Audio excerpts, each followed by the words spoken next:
I'm not into I think punish. that I'm not into punishment on a friendly stream thing. That's no good. that's a, but it's a natural consequence though. I Like already I already it'll turned make it your off and turned brain. it back on again. We're starting fresh. This is the podcast.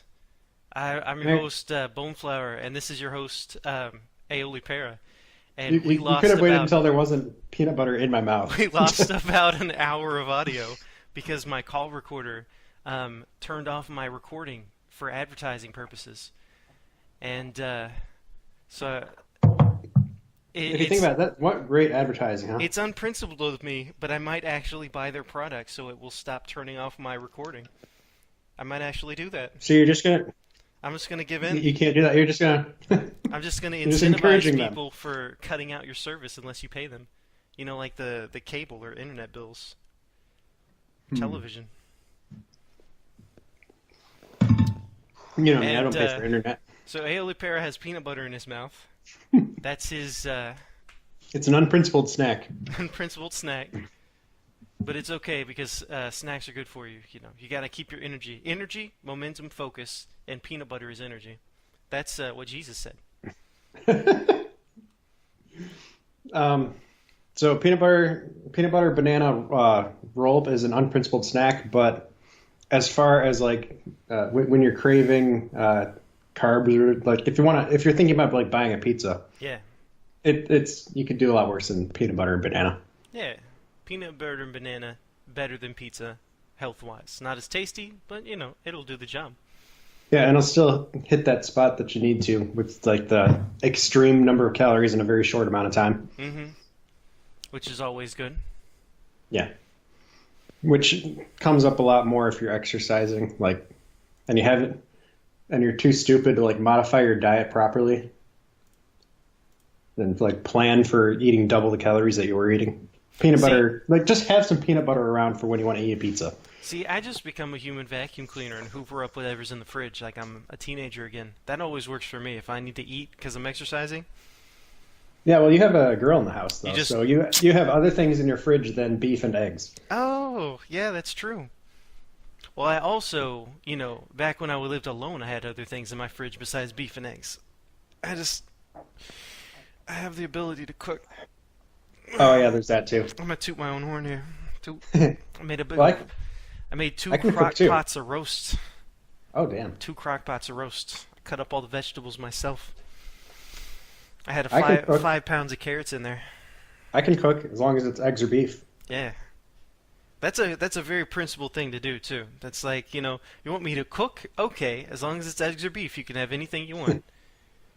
It's like that dress code I heard about at some bank. They're like, you can wear whatever you want as long as it's a three-piece suit from this particular like brand Mm-hmm. in this color. I like that sort of dress code myself. I like things to be nice and explicit. Yeah. And then but it turns out if you get a three-piece suit from that brand in that color, but it's about 3 inches too short, they might end up talking to you. Yeah, but you know it'll be a nice talk. They'll be like, oh great, this person's got a little Neanderthal in him, Very, i.e., stupid. very few rules are simple enough to be written out completely. There's always some unwritten component that people have to take by leap. Yeah, well, that was one of the things I was complaining about is necessary and sufficient conditions. Mm-hmm. Actually, really tough to think about. It's you have to. That's something that has to be part of the Neanderthal training facility, the re-education camp, Yeah. which Yeah, really needs to okay. have a name someday. We got to do a Is recap. Let's do the high points. We answered like 3 whole questions, and they're gone now. And over the course of like 45 minutes. we're coming Three back to questions. them next time because we do want to answer those questions, but we just spent an hour talking about it, and then the second time going over that, it's like returning to your own vomit. We're not dogs here. We are man, bear, pigs. Man, bear, bonobo pigs. Yeah, man, bear, bonobo pigs. So you know that's just not us. The true red pill. I Get will woke. say that I'll do one question here. IS Live said, "What is a spider melon? Do they use mechanical or organic web shooters?" We had a wonderful answer to what is a spider melon from AEOLI, and that's gone now. So I will tell you, they use mechanical web shooters because spider melons don't get their own hands dirty. I was going to say mechanical for a different reason, but I'm glad we at least agree on that, right? They don't do something that's their own. They always manipulate things, and they manipulate other things. So it's only natural for them to use a machine instead of using their own hands. Yes, it's a social construction. It's not merely like, first of all, it's also like traditional, right? The artifice is assumed. Yes, exactly. And that's the traditional spider melon, which, as Homer Simpson told us, like the spider pig, the spider melon, Yeah. they do what a spider melon does, whatever That's that right. is. And that's very important to keep in mind. Can he swing And- from a thread? No, he can't. He's a spider melon. Look out. And part of that is like the tradition says it's mechanical. Like if you made it biological, that would be retarded. We have to write that out of the canon. Hmm. So that doesn't exist anymore. Poof. We Van Moosed it. It's unthinkable now. It's inconceivable. Yeah, we would have to accept that the Spider-Melon 3 movie was, part of the real thing, and Yeah. that's not my hedonism, I'll tell you that. So we talked about why some Jews are exempt from the physiognomic effects. That's going to come in next time. We talked about spider melons. It's going to come in next time. We talked about how AEOLI is on board with re-education camps for Aspies, but on the condition that they're not run by normies. They have to be run by fellow Aspies Who actually care about their charges. who care about the charges. Yeah, you can't re-educate somebody if the people doing it don't know how to educate you. So. And have a biological instinct to select out the traits that they're trying. I want to help you do better in society, but I just have this strong urge to murder you in your sleep. Can you stop doing that to me? What? Well, Okay, well, you failed. You failed. Well, it's the normie approach to training to begin with, right? If you're an R-selected trainer, then the idea is you just apply stress until the people who can't take it die off anyway, and then you say, okay, basically the way that normies do things, right? You just beat them until they stop sucking or die. Yes. And you tell them the whole time, don't worry, this is actually helping you as you're beating them. Yes. And then if they die, you're like, well, they deserved it anyway. I'm doing you a favor. Ah, well, he had it coming. Yeah. So That if you're would the sort of be- person who actually believes that shit, you tend to be the one who dies. Mm-hmm. And that happens to be the ones that we're talking about re-educating here. So you actually have to tell them, like, this is the actual rules. There's a bunch of shit in Diego Gambetto about that, when spurring the shit out of that book. It's Yeah. great. So, in conclusion with that thing, what was I even talking about? In conclusion with You're that doing thing, you're doing re-education camps, yes. Run by sapes, no. Hell no. Yes. Hell And no. then we talked about how the existence of bifocals means that people get dumber, pretty much guaranteed, due to a relaxation of selection pressure. That has the benefit of being both literally true and metaphorically true. Nicely done. Thank you. I gotta get it down to a sentence. Some of the stuff has to get gone, but hopefully. Can you get that into a tweet or a that's the- dank? Oh, that a was a dank tweet. meme? A single sentence is a tweet. I'm actually. They increased the character limit for tweets. That's not even an issue anymore. You Huh. can get like 3 sentences in a tweet because Twitter. Am I right? What do they give you on Gab? I don't know. 4 sentences. I think we also talked about how everything is gay now because of women. Yeah. So you have to be a little bit gay to get girls, and the reason for this is the pickup artistry is about interfacing with women through the women ports. So you have to get in touch with your feminine side, which makes you a little bit gay. That's just a consequence.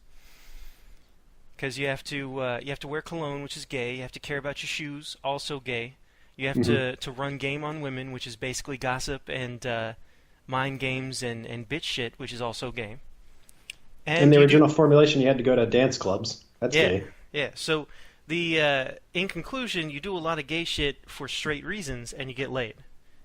And it's a paradox, but modern existence in the world is a paradox. It's a constant tension between, um, you know, exclusive things, and there's a war in your mind. And I'll, Infowars.com. and Buy my Boneflower is going wall. to become a witch doctor, Yeah, yeah, yeah. so he can explain this shit at corporate retreats. Because you gotta have balance, just like you have to be a little bit gay to be straight.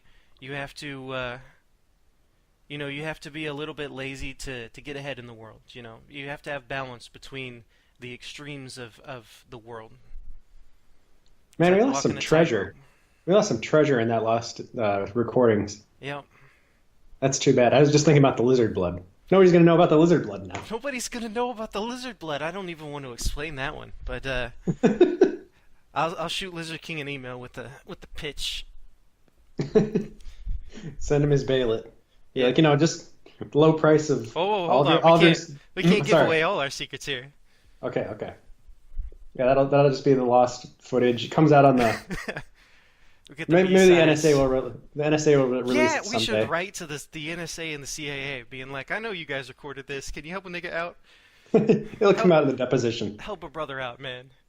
We know you've got the records. We lost ours. Can we just, that's the thing. That's the real tragedy with these taxpayer dollars, is that everybody's surveilling you all the time, and they won't help you out. Like if you forgot your password, nobody's gonna be like, "Oh yeah, we've got you here. It is." Like you can't have an FBI agent come out of the wall and hand you a slip of paper with your password on it, because they're Right, keeping they're- track of it for you. They will only ever use it to try to keep Kavanaugh out of a Supreme Court position because fuck that guy. He's a Boy Scout. Yeah. We don't got nothing on this He guy. was a Boy Scout before it was gay, and that's the worst part. Yeah, you know what your problem is? Is we don't have very much on you, so we're gonna do whatever we can. Yeah, but they won't help you with your password. Mm-mm. They won't help a nigga out if he loses some recording. If the dog ate your homework, they're not giving you their satellite photos that have your homework just right there. Just Your right taxpayer there. dollars will only ever be used to fuck America. They'll only be used to harm you, never to help you, and that's really sad. That's many such cases. Okay, I was thinking about something very principled earlier, which is Bert and Ernie. Which I was thinking about Go on. how they came out and said like Bert. It's great now that Bert and Ernie are explicitly gay, according to somebody, whoever it was. Some random writer. Right, and somebody else said in response to that, the point of these characters originally was that two people could be very different and still live together and learn how to get along. Like that was the point of these characters originally. Mm-hmm. And I was thinking about this, and I thought it's just so appropriate that in subverting that, they actually come to the greater truth, which is that the assumption is that if two very different people are living together, one of them is fucking the other. That's diversity and proximity equals war right there. It's very principled. Huh. I didn't get that. That's a good leap. I like that. Thank you, thank you. I'll take a bow. I was taking the more traditional route where it was like, this is like the latest example of why male friendship is been pressured against. Like you can't be friends with somebody or it's gay. Mm-hmm. So Bert and Ernie literally could not be friends without being gay. Yeah, because the idea is, well, you could not have social bonds between two men because they would either be competing with each other or like for sex with women, or obviously they would be having sex with each other because that's all it is. That's all there is. Mm-hmm. That is the only sort of, like if you're talking like selfish gene and that shit. There is only individual selection. There is only individualism. Mm-hmm. So there you go, Bert and Ernie. The truth. Truth bombs of Bert and Ernie. Yep. The assumption is that one of them must be fucking the other. Huh. And that's why we must secure a future for the existence of our people and a future for white children. I think Yeah. that was right. The 15 words or so. Right.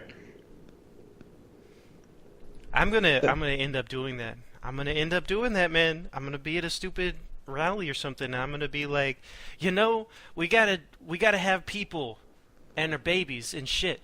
You know, like the 20 words or however many it was. You gotta just have that.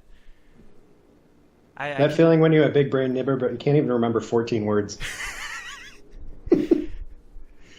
Well, like the point is the summary. You gotta summarize it, and the summarizing necessarily compresses it and leaves a little information out. So Oh there are shit. times when you need to know everything about something and you can't summarize it, and those are the times where it's like I cannot tell you. You must go to the mountain yourself. And there's something about that, right? Sometimes you get pissed off and you're like, just tell me the fucking password, man. But then you have to actually go into the cave because there are more things. Your sensory perceptions, you can take in a lot more information than you can just through words. You get feelings, you get sensory experiences, you get dreams that come up as you process all this data that came in that thin slice. And to break it down into words would take, 600 pages, and your eyes would glaze over in the middle of it because, who reads nowadays? That is a good explanation, and you are seriously tempting my autism. I would never do that. I want to, but I want to do questions too. Spoiler alert, I would totally do that 100%. Just for you guys in the audience. I have said things that were sort of correct, but so wrong in detail that he had no choice. Have but you to really go done that? through it. I'm curious. I've done that to you like 3 times already in the Damn it. podcasts. Like today? Sometimes I don't mean to, but like, I just say something like that, and you're like, well, yeah, kind of, but here's the thing. Here's your 600 pages. This is technically true, but I think you missed a little bit of context over here. And you know what? That one, I think you were making a joke, but I just want to tell people that was a joke, and don't take that one seriously. No, I thought your abstraction was very tight. There were very few leaks in your abstraction, Well, I'm as glad I had that one good. Mr. Spolsky would put it. It's not always that way. I will tell you for sure. So let's do the Bice question then. If you want to do questions, good stuff. I'll add. The question is, can a thal encompass all 16 Mellon-Briggs types? The Jewish one is much more simple, single-digit percent. Oh yeah. We don't have to read the rest of that. All right. But it's just good context. But yeah, 16 Mellon-Briggs. That's Meyer-Briggs, sir. How dare you? Myers-Briggs. I screwed that up. My autism failed me. All right. So can a thal be any of the 16 Myers-Briggs types? And the answer is theoretically yes and practically no. That is effectively like asking if an INTP can be a used car salesman. It's very similar because Neanderthals tend very strongly toward the INTP side of all these spectrums. Mm-hmm. And sure, you're going to have some that are outliers on all these spectra, but I mean the tendency is strong enough so that effectively you aren't going to find a Neanderthal selling cars, or being a politician. You might find one, I don't know, like being the CEO of a tech company or something, but that's about as far as they're going to get in actual politics. In the other Bice, a previous Bice post was meet the gang, where people kind of gravitate to where they kind of belong. So Croms end up in open-air prisons, and bank kids brilliant post, by the way. end up in the banks. It's a wonderful post. So I think what AEOLI's saying is kind of like that, where the Neanderthal could possibly embody all of these archetypes, but he's too busy embodying his own archetype in somewhere where he likes to live, aka tree stump technocracy type thing. Yep, that is very close to what I'm saying. And now I will autism. Yes. So Myers-Briggs, each of the individual functions is described as a preference, right? Mm-hmm. So if you are an INTP, then your strongest preference is for introverted thinking. And then the next step is extroverted intuition. There's some rules about how these things can be arranged, but are usually arranged. So what we're talking about is which part of your brain you enjoy using the most.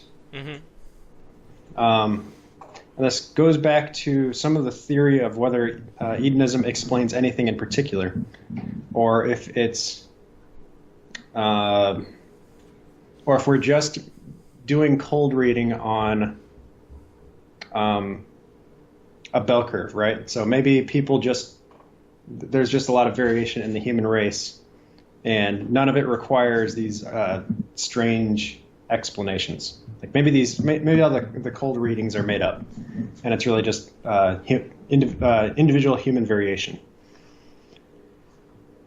So that's the deeper question, is whether the preferences we're talking about, whether the correlations are strong enough that you wouldn't see something extremely unexpected, like a Neanderthal-looking person selling used cars to the bourgeoisie.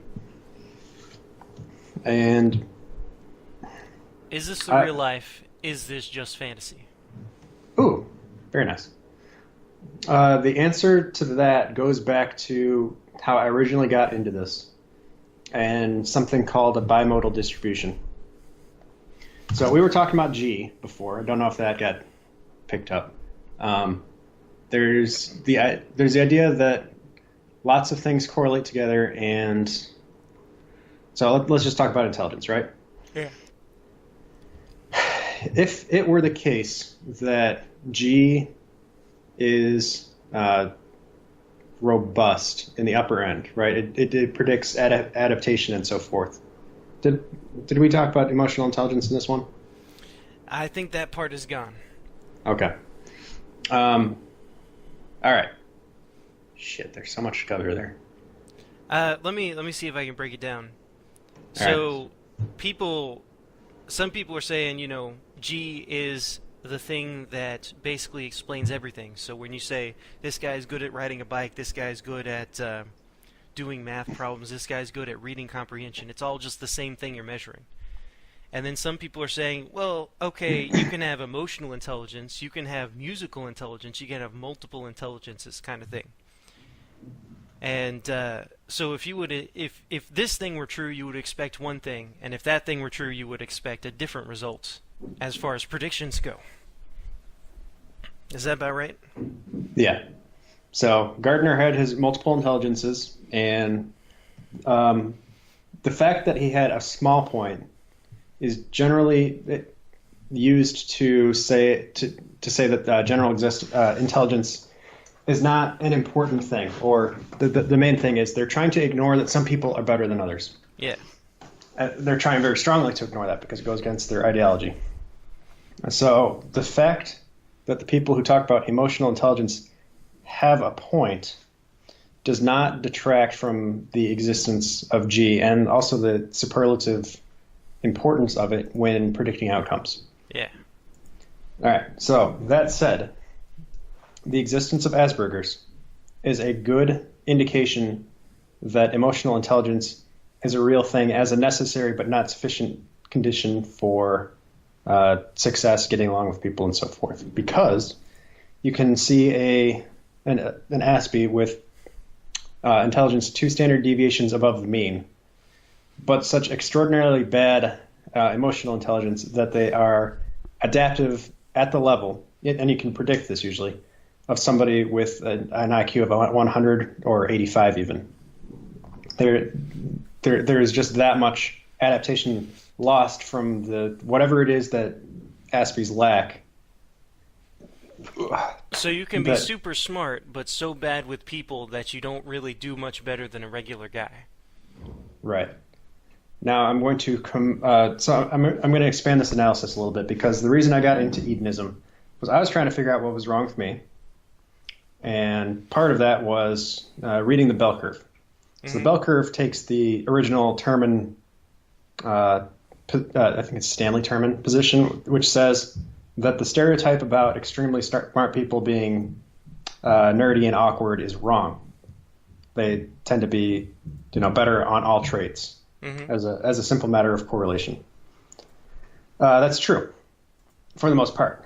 it ignores that the spread increases in the upper ranges, but it's generally a pretty good prediction. So that didn't really solve the problem. It's like, okay, so clearly just plain intelligence is not my problem. Right. And then I ran into that article by the Prometheus Society, which is linked in the sidebar of my blog. Mm-hmm. Talks about how you have a bimodal distribution in the upper range of IQ in terms of adaptation. And the higher intelligence goes, the higher the split is. So this could be explained by some people as a communication gap, where people become very alienated once they're unable to communicate with a certain number of people in the population. They just can't really have any friends. Mm-hmm. The problem with that interpretation of the data there, where you have, what is it, about, as the IQ goes up, it turns out into about half of people are maladjusted, half people are adjusted. Yeah. The trouble with that interpretation is that the numbers are not converging toward 100% maladjustment. So what you actually see in practice is as IQ goes up, you have either serious maladjustment or serious like high adjustment, like people who are extremely charismatic, people who are very good with people. Partially this can be explained by social skills being somewhat learnable and not merely instinctual or, matter being similar to people. Right. Although there appears to be some amount of that. But I say that goes to Paul Koyman's stuff about how people in the upper ranges tend to be more normal, actually. The very upper ranges, we're talking like 180. Mm-hmm. Oh, is it, to the extent that Koymans? That's how you pronounce that name? Oh yeah, the Kujimans. I always called it Kujimans, yeah. He has an entire page on that. Oh, good for him. That's what you need for that name. Yeah, that, and I think he's got some sort of noble blood in him, so he's got to go into that shit. Okay, what was I getting at? Oh, right. So what you have is a bimodal distribution in the upper ranges of IQ. Mm-hmm. What that indicates, along with the observation that many of the traits, there appears to be a mutually reinforcing sets of traits. Mm-hmm.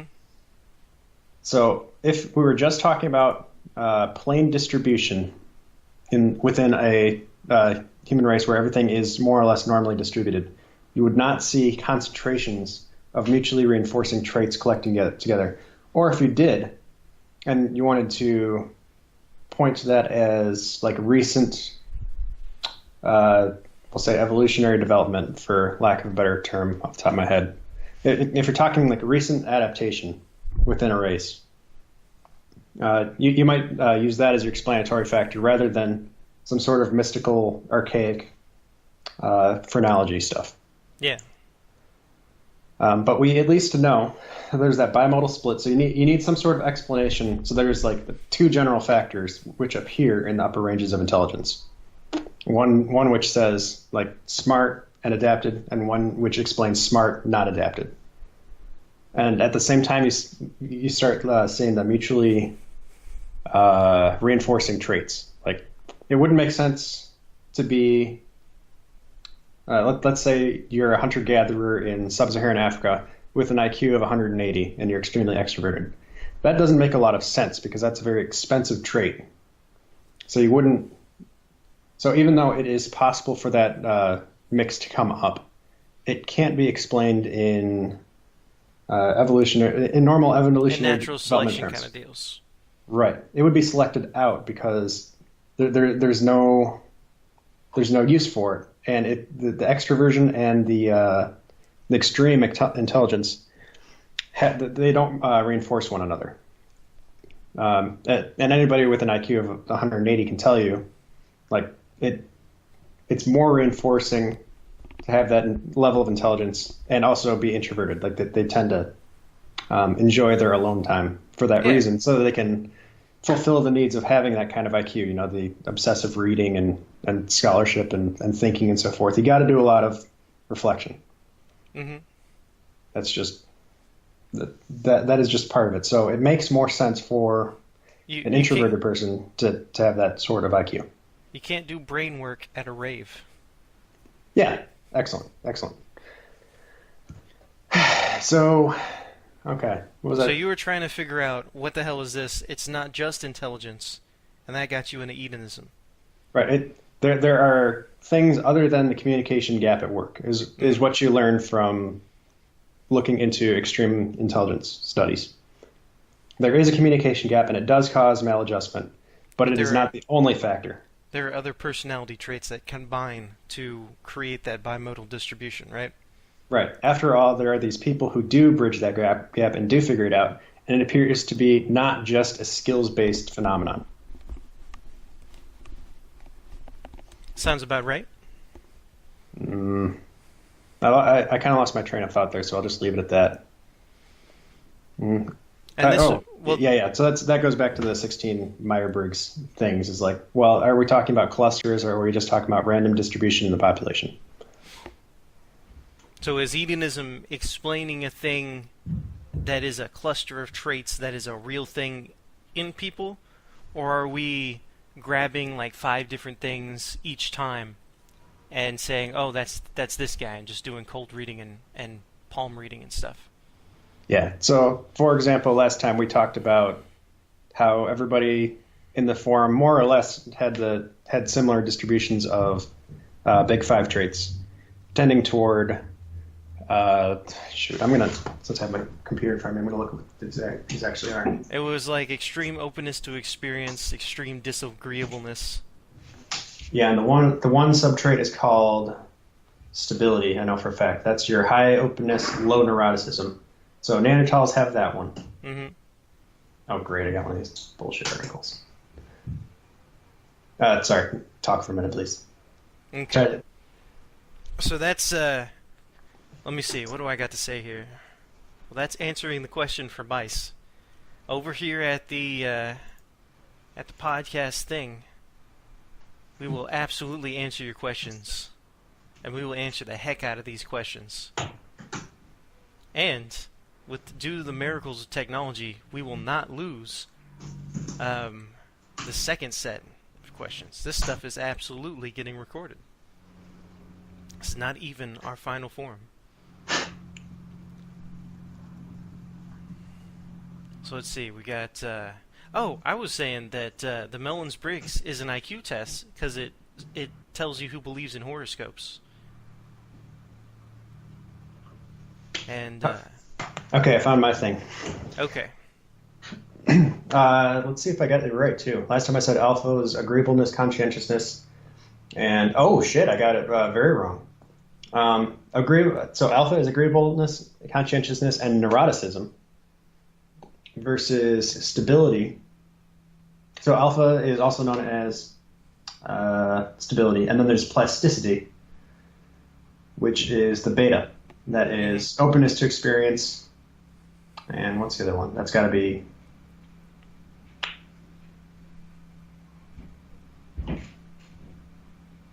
not very good at thinking is the problem. What's the other one? You got agreeableness, conscientiousness, neuroticism, openness. It's ocean, right? OCAEA. Extroversion? Yeah, that's one I'm missing. So extroversion goes cool. with openness. I don't actually know the big 5 personality traits. I'm glad I could guess that. It's nice because I don't always memorize a bunch of things. So I don't have a ton of details and I don't have a ton of formulas, but I do have enough heuristics to be like, well, given what I know, this probably makes the most sense to be true, and then it ends up being true. I'm going to have to think about this because it invalidates something I said last time. But what was I trying to get? So this question is leading to like a really good answer. Thank you, Bice, for doing this question. If anybody else wants to do questions, we have a dedicated on AEOLI's blog at aeolipera.wordpress.com. A little bit before a new show, he'll do a thing saying, hey, podcast questions go here. And then those go into a sheet, and then those get answered here. Yep. And then hopefully I have my shit together, which at this moment apparently I don't. But we usually do a pretty good job answering. Yes. The tree stump master race has a vast inner world that sometimes is too vast. Sometimes it's not terribly organized. It's the problem with containing universes inside yourself. Sometimes you just get dumbfounded by the wonders within, and then you don't talk. And then you when you Lose do, your you, train of thought. But the train is fine, guys. The train is fine. all right. Should we keep the train moving then? Yes. And so that was Bice. That was Bice. I think we answered that pretty well. It sounded like you had your own extra thing going on there. Yeah, I was going to get into it, and then I froze because I was getting confused. That might end up becoming a post at some point, which is always fun. Yes. Bice says, what is Eden? A social amplifier by way of phrenology or physiognomy if you are a normie. We say this with absolute certainty. So this is a question and an answer. Yeah, I wanted to throw that one in there because that ties into his post. I have to go back to my natural habitat. Yes. And the thing that we were saying earlier, which is like, why do we explain this with archaic races versus more modern ones?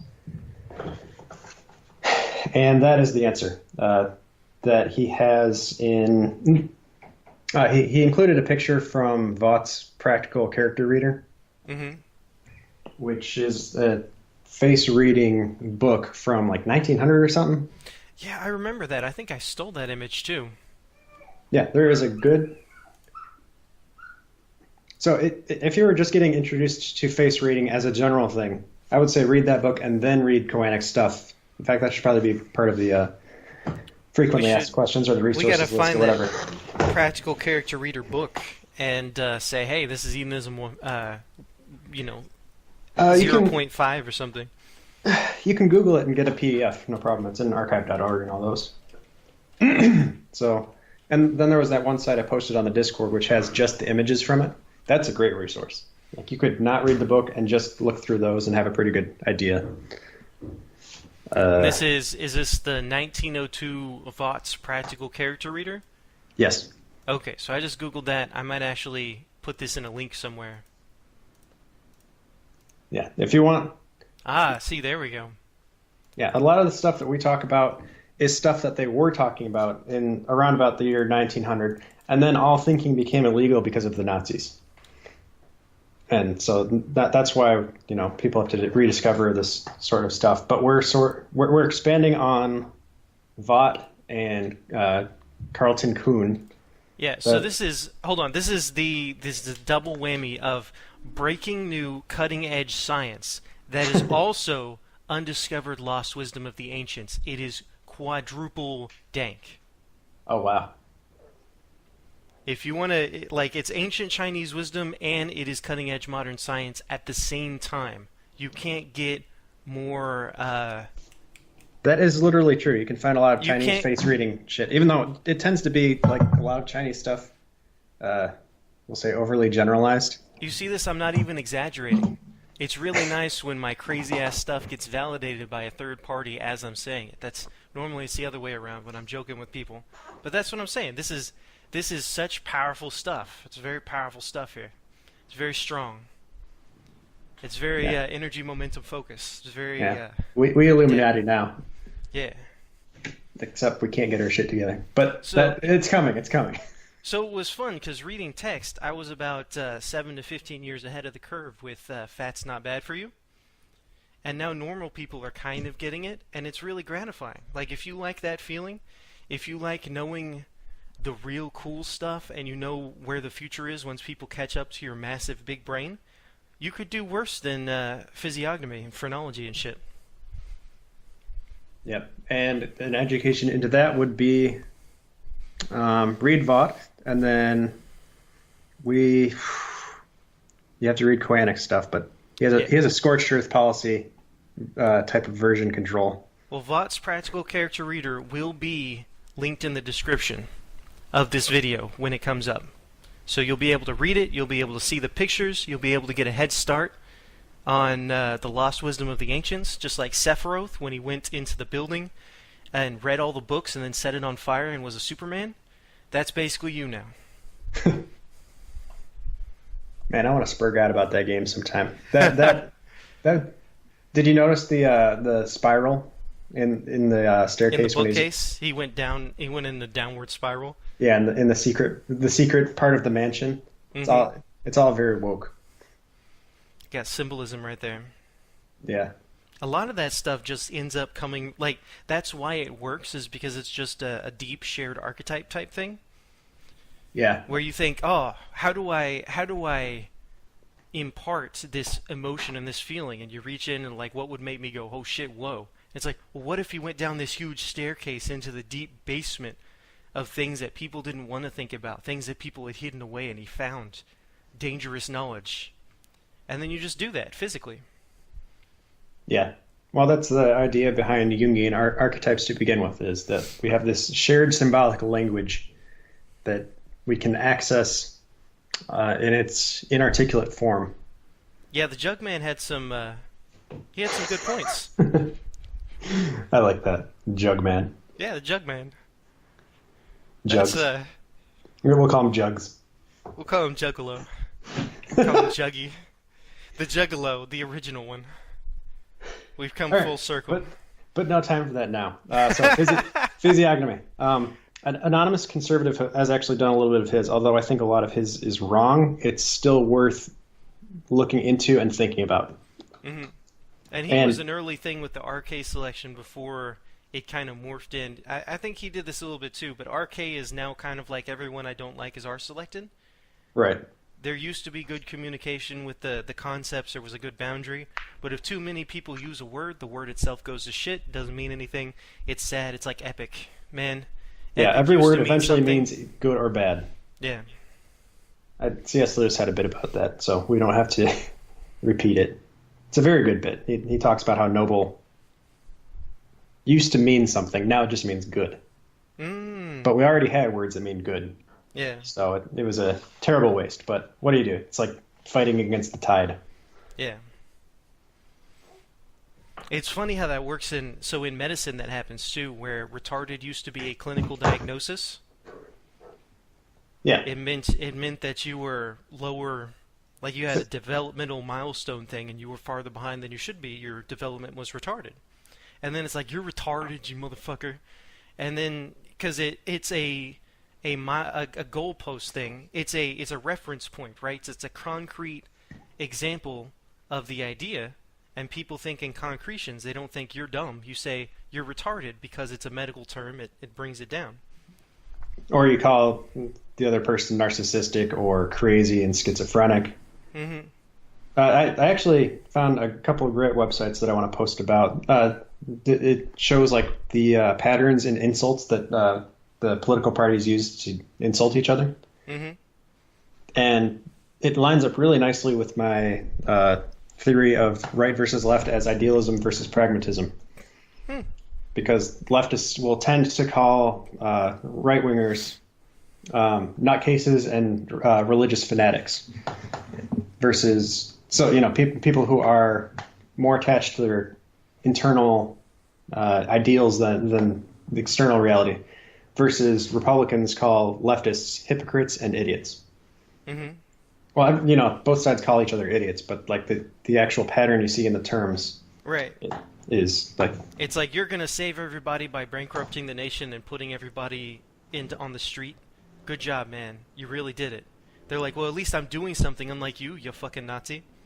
Yeah, at least I'm not a wingnut, because that's one of the ones. Like, you never see somebody calling somebody a liberal wingnut, or very rarely, but conservative wingnut, absolutely. So that was a neat pattern that I saw in those. But yeah, leftists are hypocrites. This is known. They are stupid. This is known. Conservatives, maybe a little too idealistic for their own good. I can see that.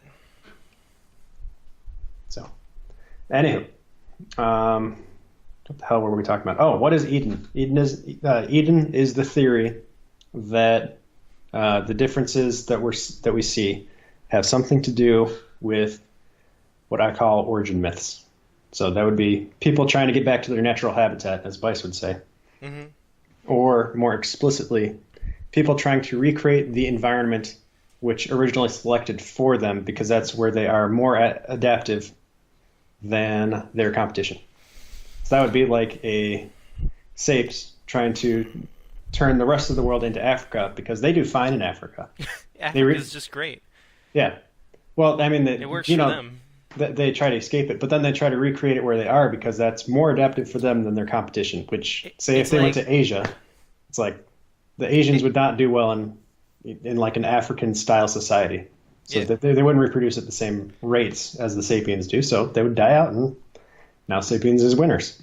It's Californians fleeing California and then voting for California again, wherever they flee to. Yeah, because the reason they are Californians is because of like the conditions that selected for them. It's certain people whose names echo, waking up in the morning and going, huh, you know what this place really needs is a central bank and some usury. I think that would be better for everyone and especially me for some reason. I don't know why, I just get this feeling. Well, all he's saying is like he should be in charge of things, right? Yeah. I don't know what it is, but I want to run it. Just because it would be better for you, I think. It would be better for you if I ran everything and could fuck your wife. Excuse me, I just coughed. That was a cough. It's the male political equivalent of Steve Saylor's first law of female journalism. So everybody's trying to restructure the political environment such that they are higher status, which for females means that they are considered more attractive, and for males means that they have more political power. Yeah. And if you don't do that, something's wrong with you. So the few people that actually have principles that will do self-sacrifice for the greater good, they get shit on in today's life. Yeah. So that is to the point it's almost inconceivable. Like you're gonna have to die on a cross before people take you seriously. That you're actually trying to change things for the better and not just trying to get your own shit going. Yep. Christianity would not have taken off if they hadn't killed off all the apostles in horrible ways. Because a normal person... So the basic argument behind that is like, you wouldn't believe somebody's bullshit. Or at least you wouldn't believe that somebody believes something that weird. But then like they don't recant under torture. You're like, well, I don't know if it actually happened, but that fucker actually believed that. Mm-hmm. It's like he could have recanted a couple of times there. Be like, damn, Santa Claus would be serious as shit, yo. Yeah, if somebody dies under torture, saying no, Santa Claus is real, and you see that, you might be like, you know what, that guy believed in Santa. And that'll get somebody to take a second look at Santa Claus, you know. I would. So anyway, but that's the point. That's the answer to Bice's question. Was Eden? That refers to the origin myths idea of we'll just say personality differences. They were original strategies. They were original pyramid people. They were original go fuck yourself. I'm gonna live in a tree stump with my cow friend. Neanderthal people that were like, I can do it on myself with my small tribe and we're super smart and fuck you guys. Okay, yeah. So we was Wakanda is what I'm saying. We was Wakanda. Shit, I had a funny thing about that. Vibranium is only found in milk. Oh shit. So that's how you get vibranium bones, man. You drink the milk, you get the calcium. Yeah, well, you have to be able to process it though. You gotta digest lactose. Yeah, vibranium is the core of society. That's how you build civilization, actually. So if you want to build civilization, you need lactose tolerance. It turns out, because otherwise you can't get the vibranium. So we was kangs. What if the real lactose tolerance was the friends we made along the way? True enough. No. Wait a second. The real vibranium. Lactose tolerance is totally a real thing. The real vibranium was the friends that we made along the way. Yeah. It's high trust. Friendship is vibranium. You can't fake a high trust society. That is the one thing that you cannot lie your way to a high trust society with noble lies. That's why I'm opposed to all that bullshit. Yeah. Noble You lies are a can't stupid you idea. can't lie your way into honesty is what you're saying. Like Yep. it doesn't work. It doesn't work at all. That's the opposite of what you want to do.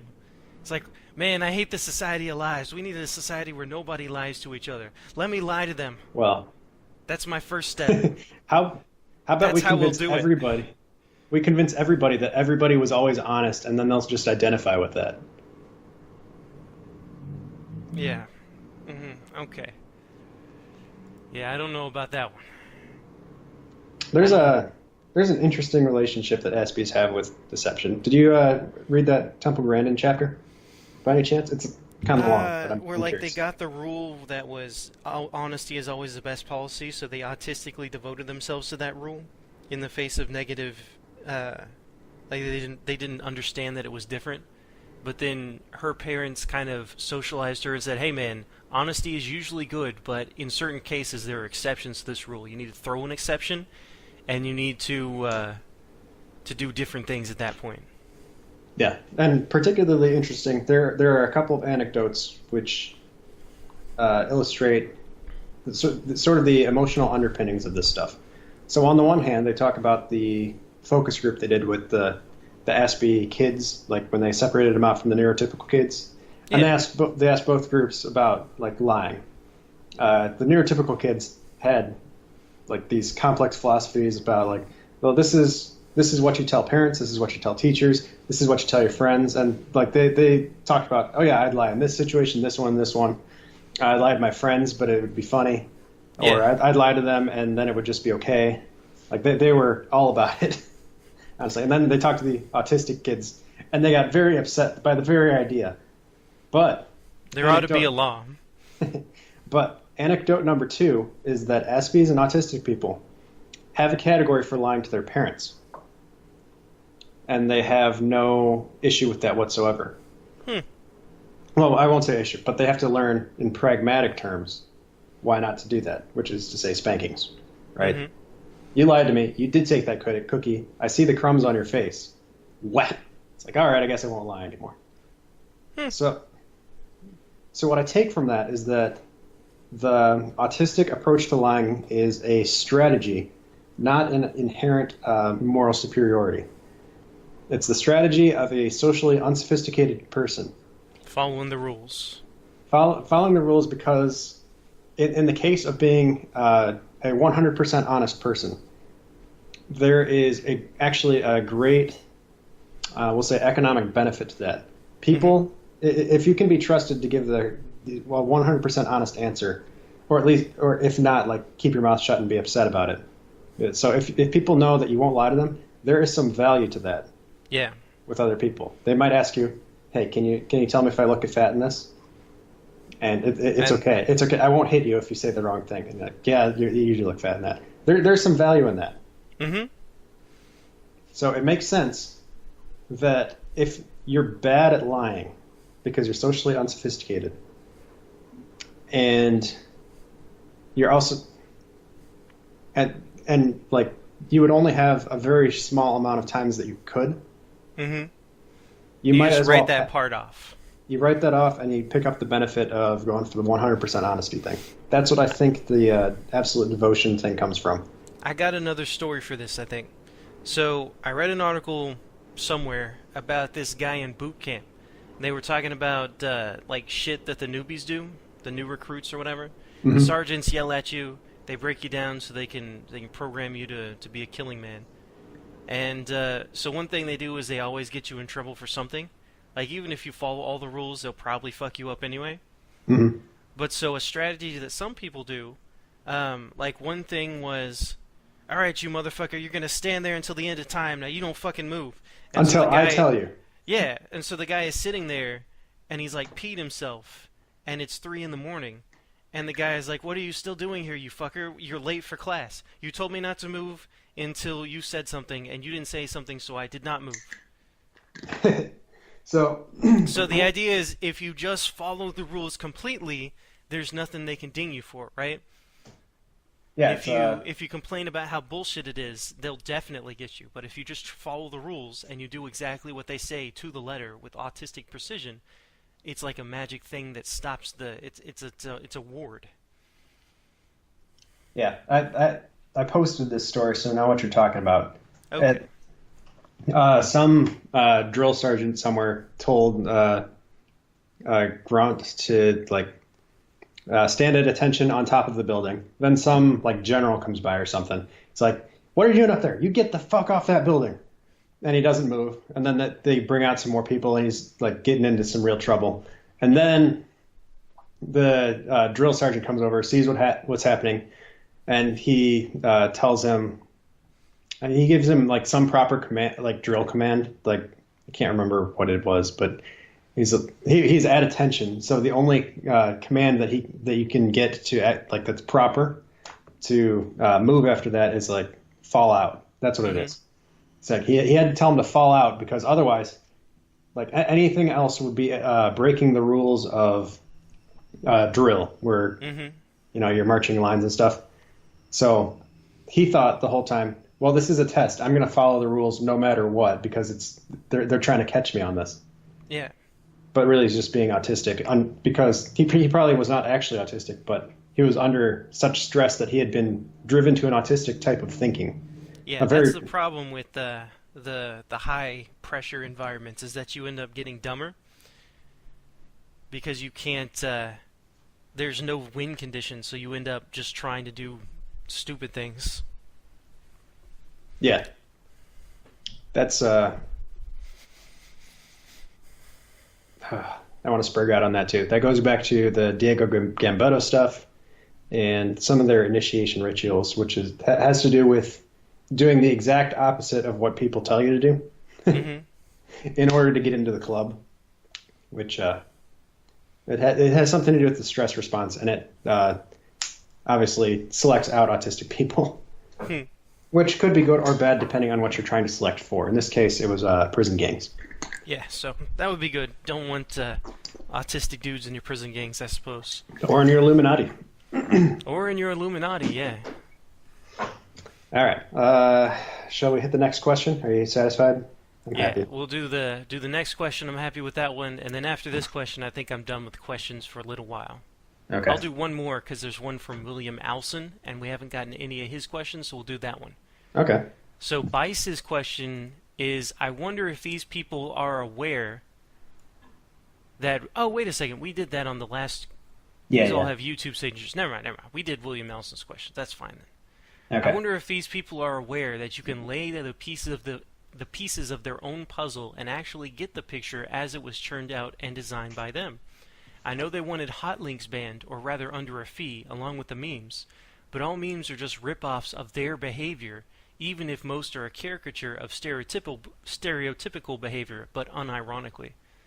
A picture speaks 1,000 words, a meme a bazillion, but when you combine them, you get the number 6 trillion, and that is a big number. This has gone far beyond the old accuse your enemy of what you are doing. Is this even propaganda anymore? They just seem to be the real pee-pee-poo-poo reactionaries drum-addling what little brains they had into the infant stage. They are the real shit people. It's just too crazy. To whom do I return my Bizarro pill? I don't think I want it. And I got this question. I've got, to whom do you return your Bizarro pill? You return your Bizarro pill to Bizarro Man on Bizarro World. He is the mirror opposite of Superman. Look it up. Oh, all right.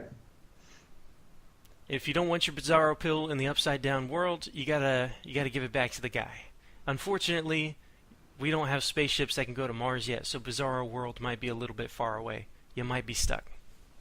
All right. This was not a question that was submitted to us, but I wanted to talk about it serious-like. Because it has to do with a lot of things that Vice and I go back and forth on. So what he's talking about is a picture of a guy reading some politician's book to his fur baby or his cat. And Vice is saying, I can't even tell if this is right-wing propaganda or a lefty, like purity spiraling, or just a normie being a shitty person. It's like, I can't even tell anymore. Is this a caricature? Is this real life? Is there any difference anymore? And so he's saying, maybe we shouldn't descend to the level of shit that you have to get into to fight a cultural war with incredibly shitty people, right? Mm-hmm. The meme world is pretty shitty. Maybe going into meme world makes you one of these memes, or maybe you don't want to go along. You don't want to get along with these people. You don't even want to interact with them. The degradation you have to go under to even communicate with these people is going to get ridiculous really fast. Mm-hmm.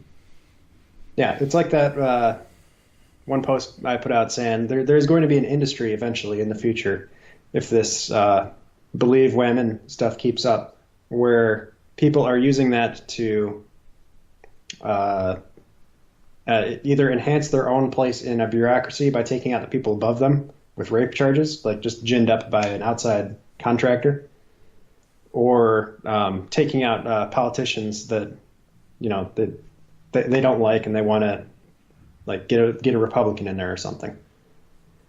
So you gin up in the accusation, and then the investigation eventually finds something because either everybody's dirty or you just with the Kavanaugh thing, you meme it into existence. Yeah. So what we have here is credible accusations. You don't actually need evidence anymore. You just need accusations. They're credible enough. Yeah. Thankfully, the Kavanaugh thing backfired, and we might have seen peak whammy, but we will see. Mm-hmm. This is effectively a similar argument to the use of gas in World War I. So this is something the Vox Day talked about, and he was right about. It's not exactly the same because what we're talking about is culture war, so there are going to be some different considerations. But if you're talking about doing shitty stuff to people and becoming a shitty person, like you have to become a monster to actually use gas at people. It's a horrible way to kill someone. Yeah. But the only way that they were able to stop the Germans from doing it was to do it better. Mm-hmm. So that is one of the considerations. Now, what we're seeing with the dude reading, I want to go into that. I want to go into that real ahead. quick. Is that look, man? This is why conservatism failed, and it is actually a loser position, and it is actually immoral, because the conservative position is that it is not worth becoming a monster to defeat monsters. If you have to go into street war because you can't win the votes, you've already lost. No matter, even if you kill your enemies, they win, right? Yeah, and this is the core of the difference that I have with, say, Koenig, or with the actual Neanderthal predisposition to prefer the tree stump over fighting in the shitty cities. And it's like, if becoming a monster and doing the tactics better than them is the only way to end this stuff, and the only way to ensure the survival of your people, then you gotta do it. There are no other options. If there are other options, try them first for sure, as long as you don't think it's too much of an opportunity cost. But it's like, hey man, they're about to nuke us. The only way we could not be nuked is to nuke them first. It's a shitty place. Nuke the shit out of them. If it's not in that situation, if you can back it down under any means, that's definitely better. But it's like, hey man, we want to live. Okay, we want to kill you. Well, what would stop you from killing us? Well, you probably have to beat us up in the streets and basically subjugate us a little bit. Okay, but we want to just talk our differences out. Can we just talk our differences out? No, we're going to fucking kill you. Then you have the choice. Do you fight them in the streets, or do you lay around and die and be like, well, at least I have my principles? Yeah. As so they put you into the mass graves. Yeah. What it comes down to is, first of all, do you want to live? Do you want to win? And what are your options? It's a decision driven by necessity and, unfortunately, like I keep trying to sell to people, pragmatism. There is sometimes an option to do otherwise and to do better, and sometimes there isn't. But if you start from the premise that A, we live here and we're not going to leave, and B, they're doing this to us, then you have to bring out the gas. Mm-hmm. So,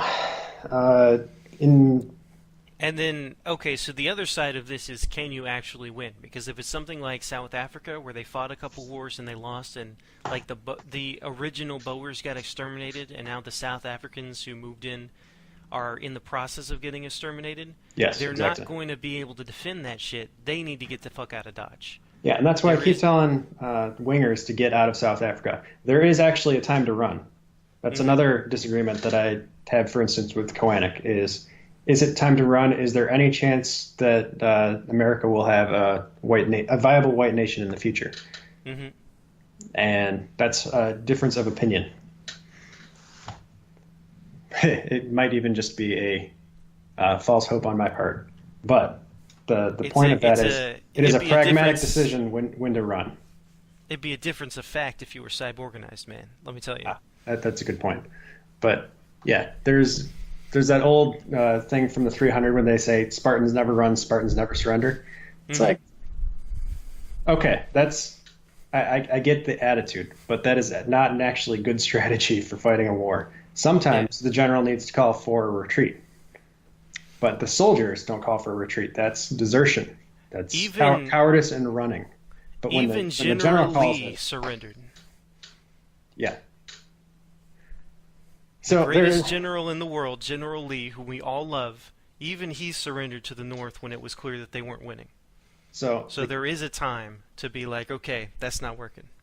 So the key is to have the ability to stand and fight when that's the right thing to do, but also be pragmatic and decide when is a good time to retreat and adapt. Yes. Because the South did not rise again, but they did survive. And now Texas is doing pretty good. A lot of these places are doing pretty good. Yeah, and they might have a chance for a round two. Who knows? Hmm. But Yeah. if they had stuck to their guns and never retreat, never surrender, the South could have been wiped out completely. We could all be Yankees now. Yeah, a worse fate no one can imagine. I know. Those damn Yanks, Northerners, All right, so cold people. let's talk about cat parents for a second. Okay. No offense to actual Northerners. No, we would never want to offend anybody. on, on the preeminent racist we podcast on the internet. Yeah, All right. we don't want to offend anybody. We're just saying some people are too dumb to live. All right, so cat dads, cat moms. Okay. So we're talking about, in this case, the reason that dude is reading to God. his cat for one reason or another is because he is a casualty in, well, let's just say in a cultural war, the casualty is the culture. Mm-hmm. Like the people becoming shitty as a general thing, and the culture becoming what it is. Yeah. Like part of that is just, the cycle of empire. The culture becomes this insane and self-destructive and psycho. Well, the culture is just the people's beliefs, so people individually become insane, psycho, and have really horrible lives too. Right. And in the meme war, people are actually attacking each other's social infrastructure, is what we're seeing here. And part of that is things are going to get a lot worse than what we're seeing if it stays a culture war. If it becomes a hot war, then it'll be different, and maybe we won't have to become absolute degenerates Mm-hmm. and like see absolute degeneracy around us, and except for the people who flee to Singapore or something. But in a culture war, the point is to target the other side's social institutions and degrade them through degeneracy. So that's where you get the cat dad, either unironically or whatever. It's like the meme becomes real.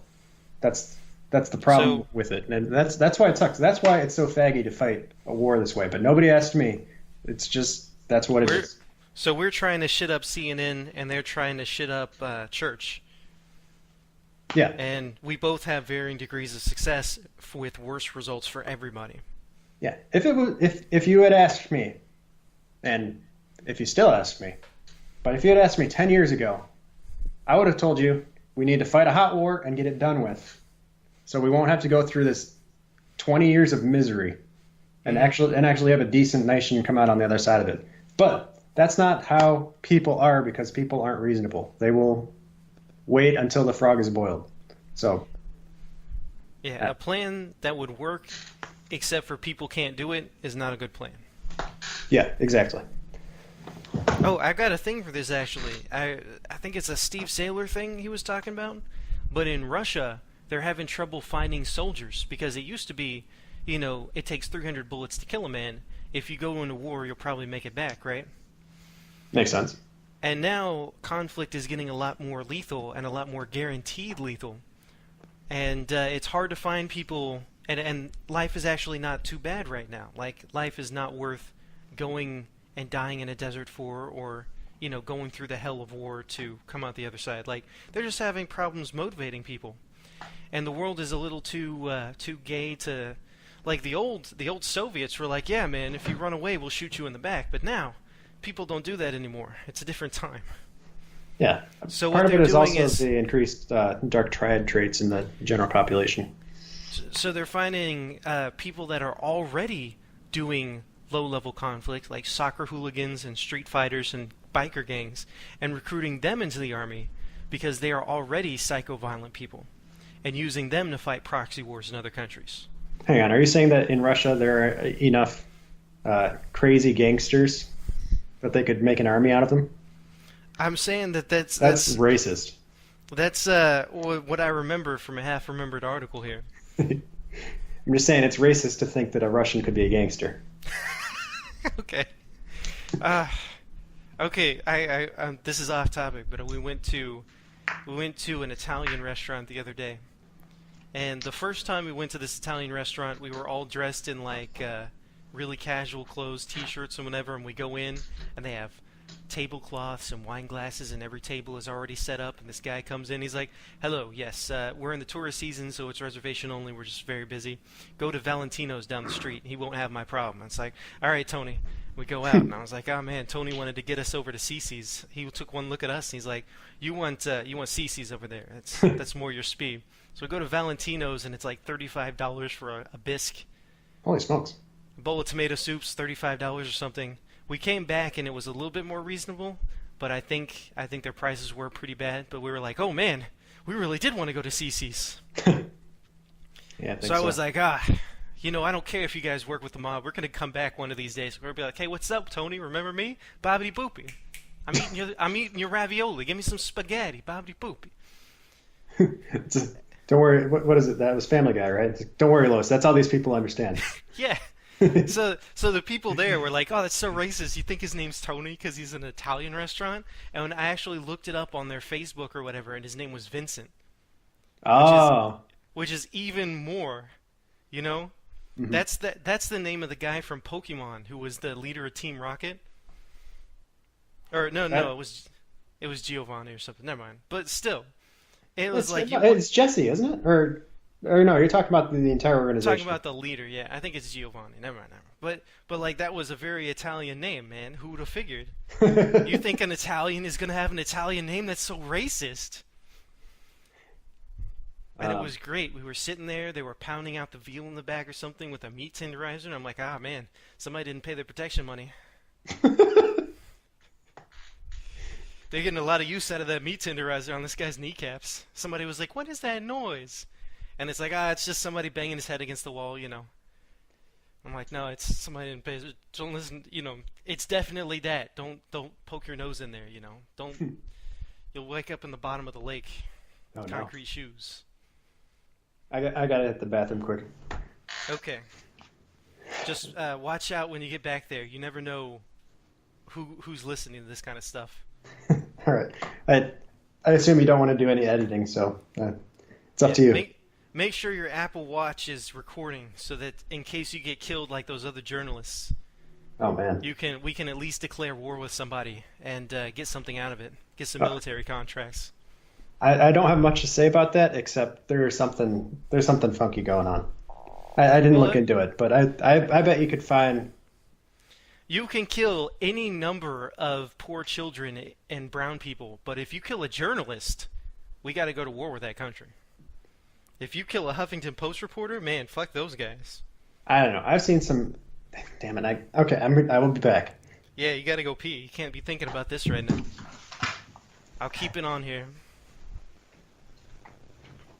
We've got pee breaks. We've got recording software. We are actually recording this pee break, but not the actual act, because that would be weird. He's going to a nice private place for this. Maybe not as private as you might think. Maybe not nearly as private as you might think. Huh. I'm leaving that shit in. But basically, the idea is when there's a lull, you can't have dead silence because that's it's mortifying. So you gotta shoot the shit a little bit. And it's not really, the content of it isn't necessarily the most important thing. It's just kind of announcing what you're doing. As an aside, this is something that was told for me for like tech interviews. If you're doing a whiteboard interview, you don't just sit there and think to yourself. You say, well, I'm thinking of what algorithm I need for this. I think I'm going to use this method and use this function here. And then once I do that, I'm going to string it around over here so that they know that you're thinking. It's like showing your work. But anyway, we at the whatever this podcast will eventually be named, do not condone racism. Racism bad. Orange man bad. Yeah, there are X number of genders, however many in the current year. It is the current year. Just for everybody at home, we believe that all women are created superior to man, which is to say that they're equal. That was a great time to get back. Women are superior to men, which is to say they're equal. All right, go on. Yeah. So that's. I was just letting everybody know how uncontroversial we are here at the whatever this thing is named podcast. Yeah, we never did figure out a name, did we? No, I'll name it at some point, but right now I've been having fun with the titles, like the Q and AEOLI, Texan Terry, and the Vice Post. I'm good with episode names, but I don't know what the whole actual show is going to be named. Okay. Maybe it'll be Tree Stumps Unlimited or something like that. Final Tree Stump. I needed. That would be great for episode names. Final Tree Stump 14. Just do like a Final Fantasy thing. No, that's too much. That might be a level of video game lore that most people are unprepared to take.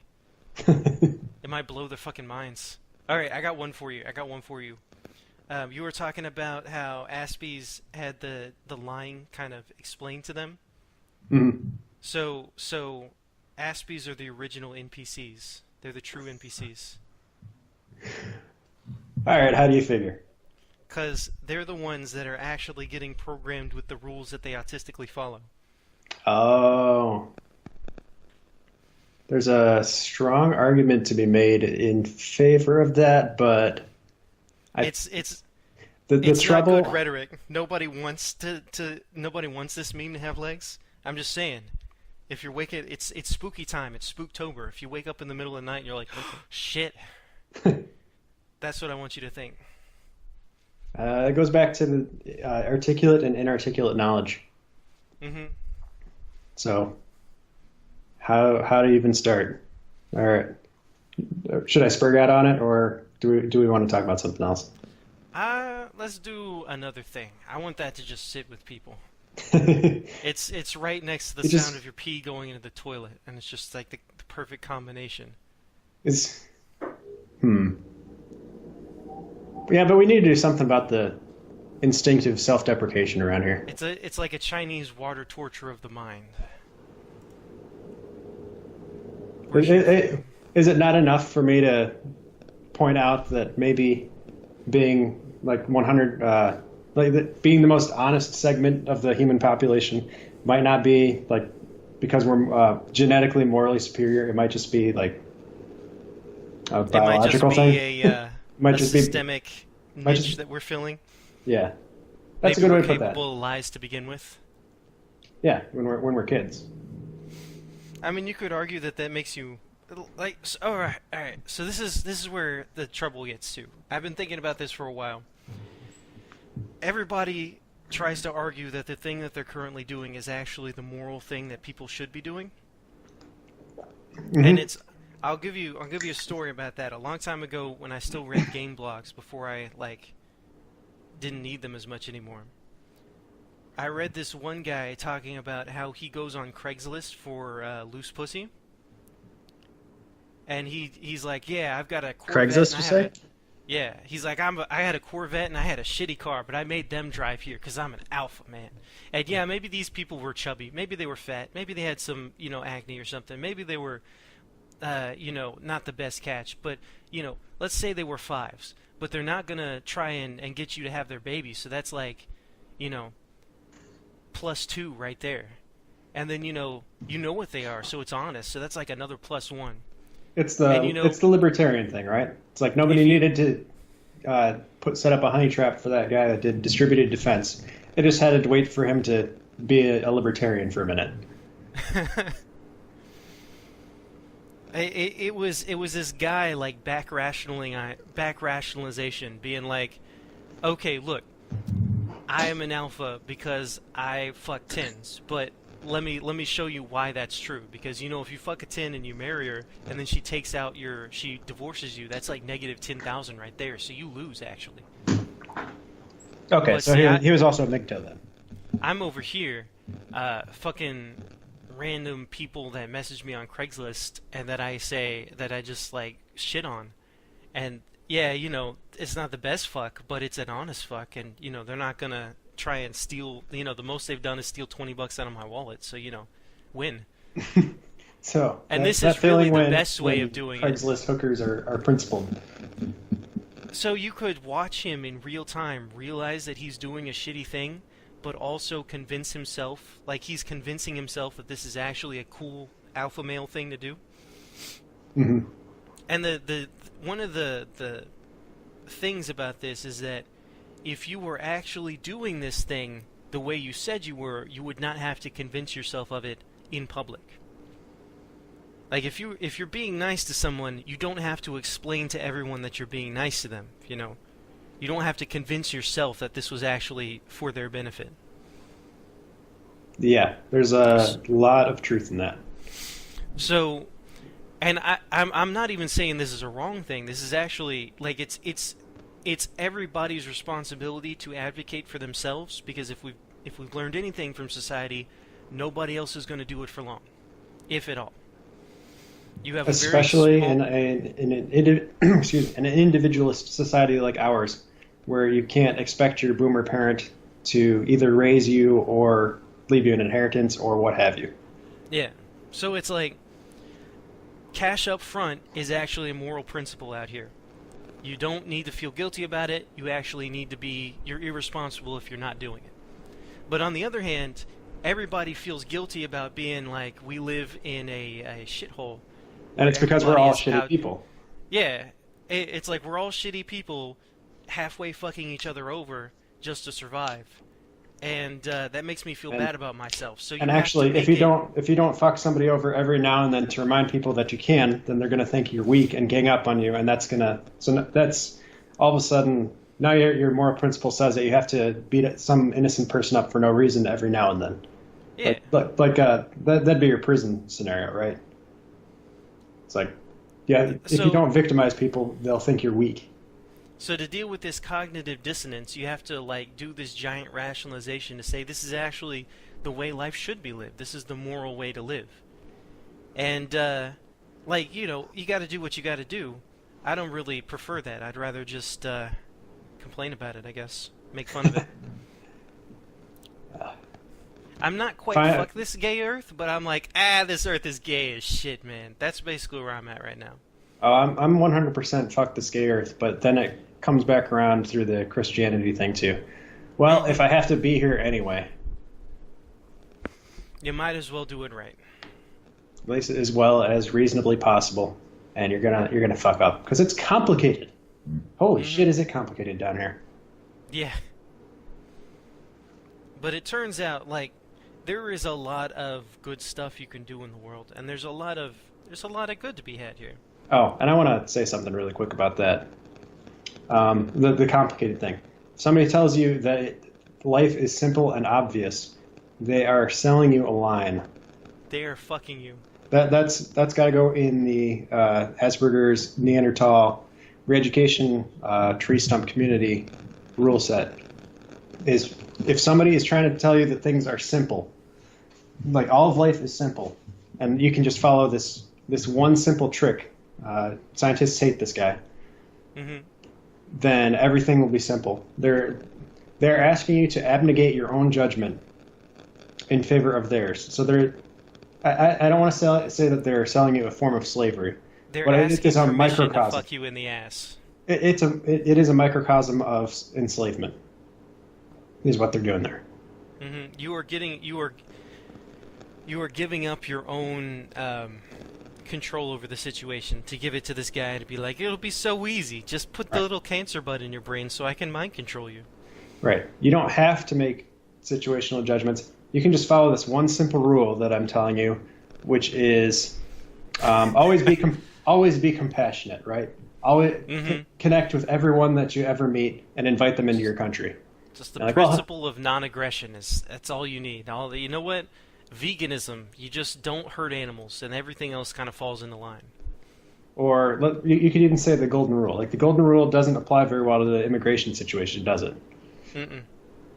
Well, I would want to be let into a foreign country to soak up all their gibbs, so I'll let you do that as well. Yeah. So that breaks down real fast. So, okay, you're getting into how there's a bunch of actually good shit that you can do if you're stuck here and you got nothing better to do by definition. Yeah. Well, see, my thing is like I follow this stuff, and every now and then it gets to me, but mostly life is not bad.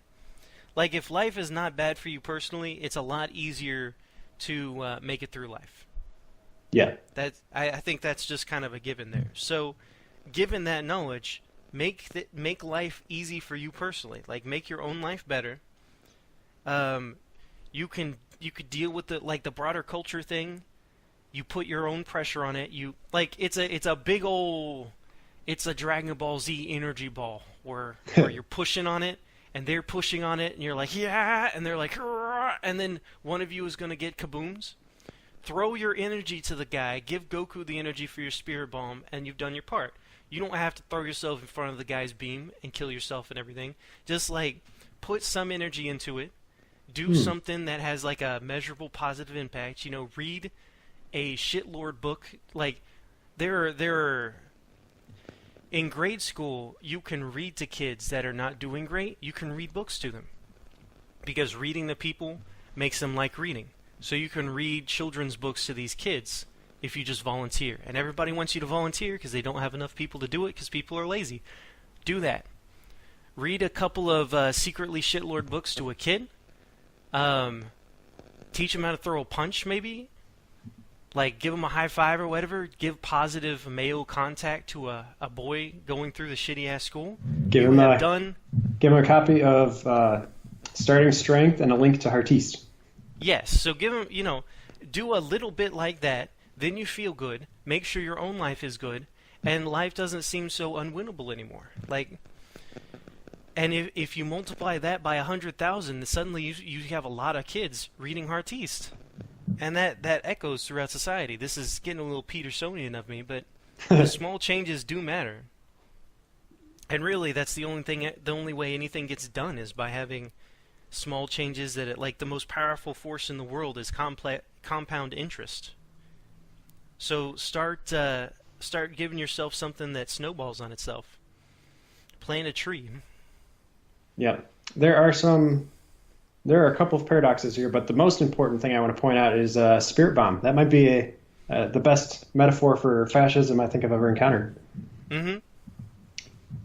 Everybody aligns their interests, gives just a little bit, and then the hero can destroy your enemy. Mm-hmm. It's beautiful. Focusing everything to a single point for just the brief moment it takes to vaporize that motherfucker, and then you go back onto your lives. That implies that fascism is a legitimate form of government for short periods of time. That was the original intention, like with the Romans, with you'd have your dictator and so forth. Mm-hmm. But so I was watching a submarine movie called Das Boot because I have to watch good movies nowadays, and I can't just watch anime all the time. Which honestly, I don't watch that much anyway. Yeah. It's okay. First of all, it's all garbage. Like there are so few good animes that I've seen them all. Mm-hmm. But the movie? Yeah. Okay. So submarine movie, fascism makes sense on a submarine. Mm-hmm. And it's the correct it's the correct organizing principle. Mm-hmm. So, makes you think the more a country long term is like a submarine. So if you're talking Germany as opposed to England or China or something, Yeah. then it makes a lot more sense to have an organize or to when you're balancing out your organizing principles of things, right? Mm-hmm.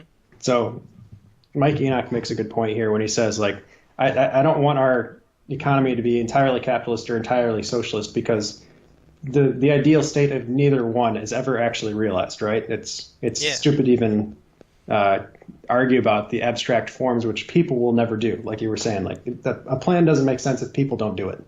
That's actually really smart of that guy. He's not too bad.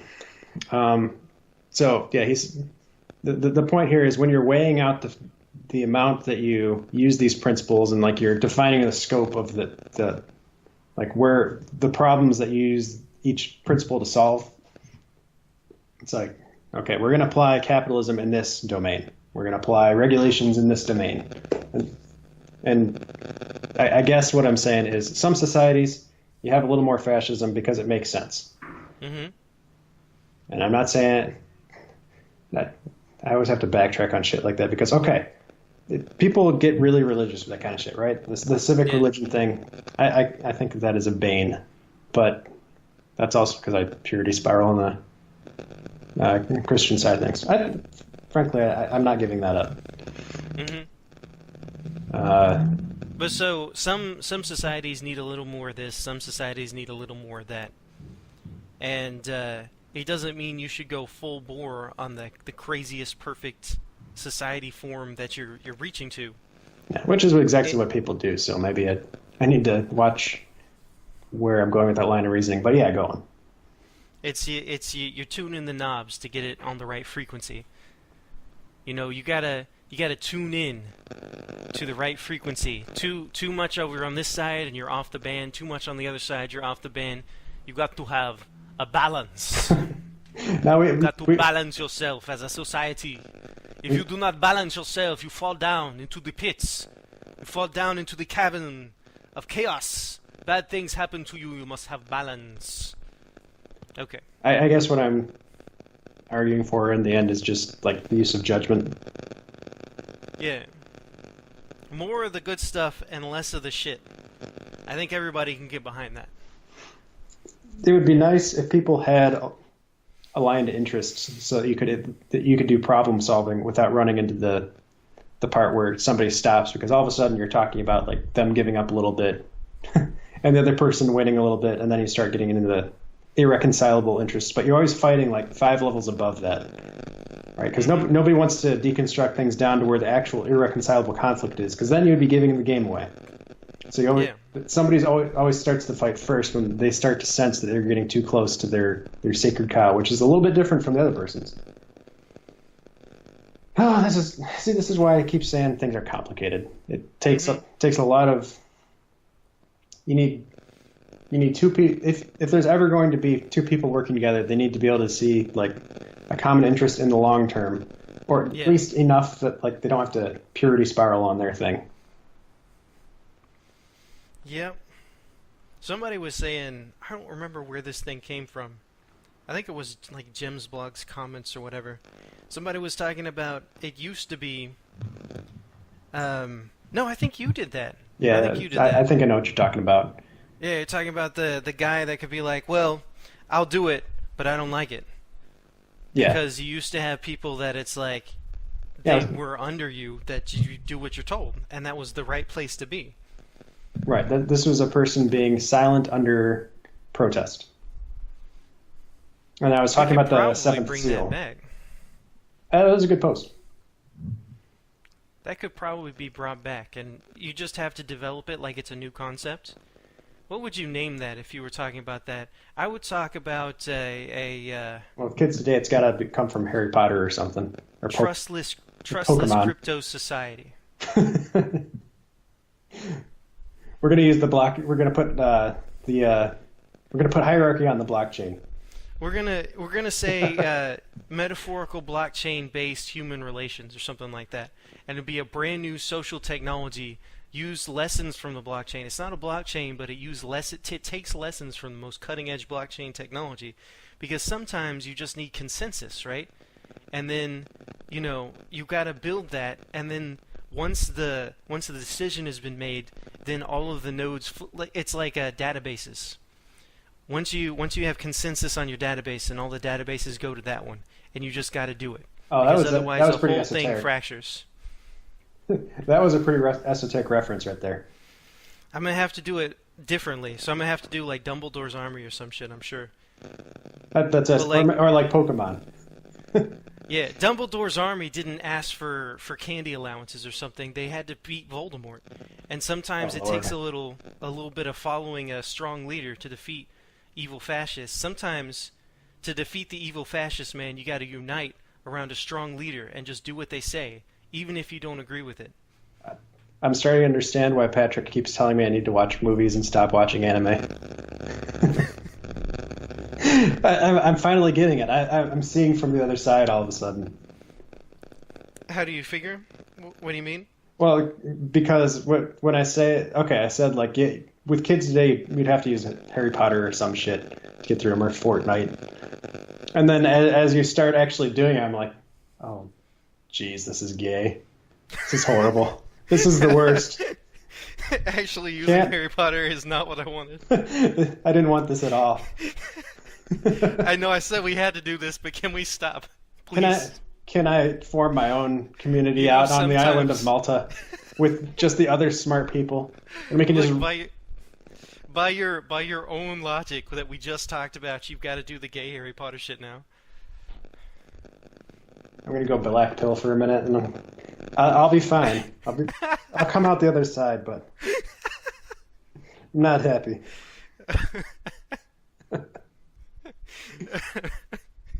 If you don't talk about gay Harry Potter shit, Voldemort wins. All right. So Neanderthal identitarianism via Harry Potter now. Well, Ophiuchus already did that in the comments. It's like here's your types, and here's the Harry Potter sorting hat. Mm-hmm. It's like, there you go. Really, all you need is like an ancient mythology kind of tie into it. You have Percy Jackson and you do like a Marvel mythology. You blend superhero comics and the mythological youth fiction, young adult fiction. And so you have like Enkidu, but he's a space guy. And then the Melon Mins are in like big pyramid ships that are spaceships that are like pyramid planets. And when Enki gets taken in the woods with the hot girl, he actually gets taken to like a nebula somewhere. Enki's a different guy. Okay, Enkiduki. Enkiduki. Enkiduki. Ooby Dooby. That guy. You ever see Thumb Wars? Thumb Wars? Like as a show? It's an old stupid movie, and it's great. Oh God. Thumb Wars? Yeah, it's Star Wars, except everybody's a thumb. As a movie? A thumb finger puppet. Okay, I take it back. Fuck this gay Earth. I'm with you now all the way. So it's good. I think it's on YouTube, so I would recommend it. But their Obi-Wan Kenobi's name is Ooby Dooby Scooby Dooby Banooby. That's almost right up my alley. It might be too dumb even for me, but I don't know. Yeah, it's pretty juvenile, but it's great. Ooh, that's tough. Ooh. All right. I got heart palpitations. We have to come back around. There was something we had to close off. Oh yeah, I guess what are we at now? See, it's only been an hour and 43, but it's actually been like 3 hours because of the lost episodes. Yeah, that's a good point. That's probably what I'm getting tired. Hour 45 is good for a podcast, though. Mm-hmm.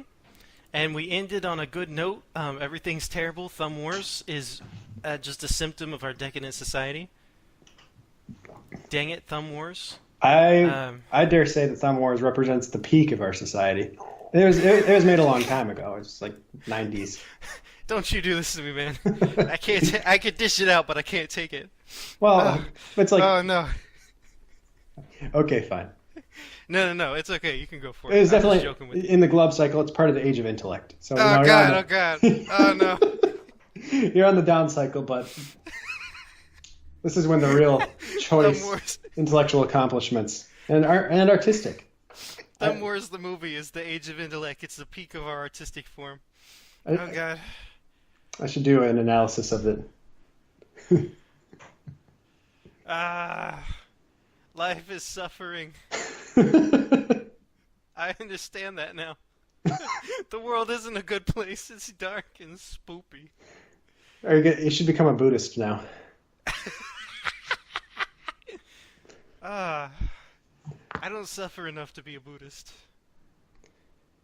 Well, we can at least inflict this suffering on the people.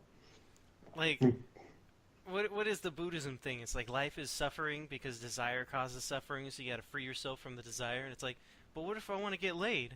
No, you gotta pull yourself out. But I like pussy. Yes, but once you transcend these material concerns, you achieve enlightenment. I got light bulbs for that. Go home, Dalai Lama. I hear it's more complicated than that, but the life more is like- suffering bit is apparently a big part of it. More like Dalai Lama. Oh, Okay. Snap. Owned. yeah, that was pretty good. Their religion will never recover. Oh man. Can we at least turn off the recording now? Okay, yeah. Okay. Okay, so this Good. is the official thing. We've tortured ourselves into finishing this thing apparently. Well, we can keep talking. If we're going to we've become the cat parent at this point. We're reaching into we're reaching levels of shit posting that used to be impossible or whatever. That shouldn't even be possible, right? Yes, I'm becoming uncomfortable with inflicting this on the people, even if they must have their shit posting. All right, the people. We will not inflict this on you anymore. Next, just tune in, same bat time, same bat channel. Whenever. This has been the podcast thingy. Have a good afternoon. Goodbye.